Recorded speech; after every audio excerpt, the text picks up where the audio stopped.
ওসমানীনগরে union বিএনপির সাবেক সভাপতি মরহুম আলহাজ মোহাম্মদ আওলাদ আলী মেম্বারের মৃত্যুবার্ষিকী পালিত হয়েছে। বিস্তারিত দেখুন মায়ের টিভির প্রতিবেদনে। সিলেটের ওসমানীনগর উপজেলার তাজপুর ইউনিয়ন বিএনপির সাবেক সভাপতি মরহুম আলহাজ মোহাম্মদ আওলাদ আলী মেম্বারের মৃত্যুবার্ষিকী উপলক্ষে দোয়া মাহফিল ও আলোচনা অনুষ্ঠিত হয়েছে।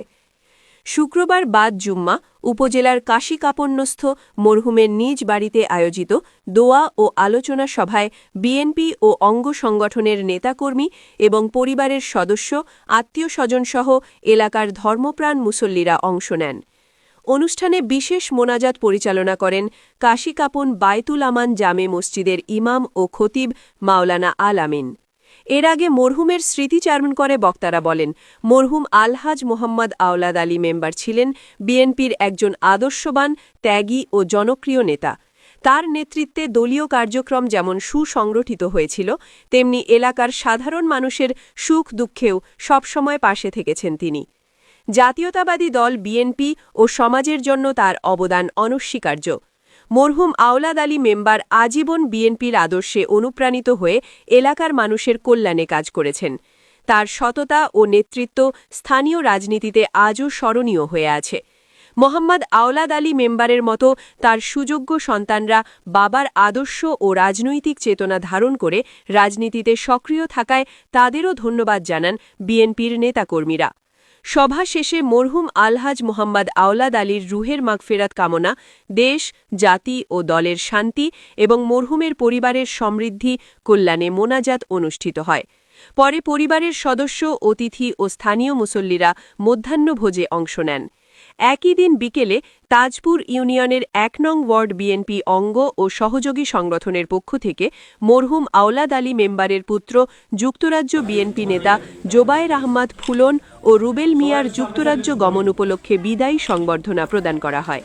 এ সময় বক্তব্য রাখেন তাজপুর ইউনিয়ন বিএনপির ভারপ্রাপ্ত সভাপতি আব্দুস শহীদ, সাধারণ সম্পাদক জুনু মিয়া, সাংগঠনিক সম্পাদক জমির আহমদ, প্রচার ও প্রকাশনা বিষয়ক সম্পাদক এমরান আহমদ, ওয়ার্ড বিএনপির ভারপ্রাপ্ত সভাপতি হেলাল আহমদ, সাধারণ সম্পাদক বাবুল মিয়া, রুমেল আহমদ, উপজেলা যুবদলের সাবেক আহ্বায়ক নজরুল ইসলাম, যুগ্ম আহ্বায়ক নুরুল ইসলাম রেজন, উপজেলা স্বেচ্ছাসেবক দলের সদস্য সচিব লইলুস আহমদ, যুক্তরাজ্য প্রবাসী আশরাফ আহমদ, ফ্রান্স প্রবাসী এমদাদ আহমদ, বিএনপির নেতা কামরান আহমদ, সুফিয়ান আহমদ, চেরাগ আলী, ইউনিয়ন যুবদলের সভাপতি গৌস আলী, সহ-সভাপতি নুরুল হুদা, সহ সাধারণ সম্পাদক রাজন আহমদ রূপন, সহ দপ্তর সম্পাদক ফরহাদ আহমদ লেবু, ইউনিয়ন যুবদল নেতা আব্দুল আলিম, সাবেক ছাত্র নেতা আবদাল মিয়া সহ আরও অনেকেই।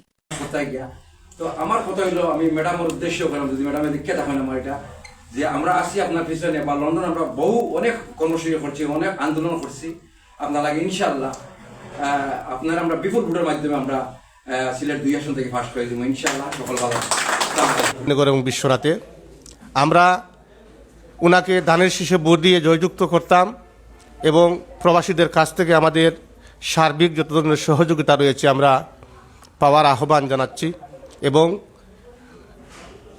তাজপুর ইউনিয়নের 1 নং ওয়ার্ড আমাদের 8টি পাড়া রয়েছে, 8টি পাড়াকে নিয়ে আমরা আগামীতে যে নির্বাচন হবে কাশিকাপন প্রাইমারি স্কুল, এখানে আমরা বিপুল ভোটের মাধ্যমে জনাবা তাসমিনা রুস্তুল ওনাকে ধানের শীষে ভোট দিয়ে জয়যুক্ত করে আমাদের সেই কাঙ্ক্ষিত 17 বছরের সেই কাঙ্ক্ষিত আকাঙ্ক্ষা আমরা পূরণ করবো, এই আশা এবং প্রত্যাশা ব্যক্ত করে আমি আমার সংক্ষিপ্ত বক্তব্য শেষ করছি। আসসালামু আলাইকুম। বিএনপি যুবদল ছাত্রদল অঙ্গ সহযোগী সংগঠনের পক্ষ থেকে ওনাকে আন্তরিক ধন্যবাদ, মুবারকবাদ জানাচ্ছি এবং আগামী দিনে আমাদের এই লুনা ম্যাডামকে এই অঞ্চলে বিজয় করতে যা যা প্রয়োজনীয় আছে, আমরা প্রবাসী, আমাদের কাশিকাপন প্রবাসী যারা রয়েছেন 1 নং ওয়ার্ডের, বিশেষ করে তাদেরকে আহ্বান জানাবো আমাদেরকে সার্বিক সহযোগিতা করার আহ্বান জানিয়ে এবং আগামী দিনে লুনা ম্যাডামকে বিজয় করতে যা প্রয়োজনীয় ব্যবস্থা ওনাদের সহযোগিতা কামনা করে আমি আমার সংক্ষিপ্ত অনুভূতি এখানে শেষ করছি।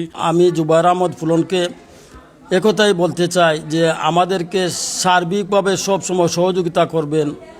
অতীতে যেভাবে সহযোগিতা করেছেন সেভাবে আমাদেরকে সহযোগিতা হাত বাড়িয়ে দিবেন এবং এই অঞ্চলে জননেতা জনাব এম ইলিয়াস আলীর সহধর্মিনী জনাবা তাসমিনা রুস্তুল লুনা ম্যাডামকে নির্বাচিত করার লক্ষ্যে যা যা প্রয়োজন সেই লক্ষ্যে আমরা কাজ করে যাব, এই আশাবাদ ব্যক্ত করে আমি আমার কথা এখানে শেষ করছি।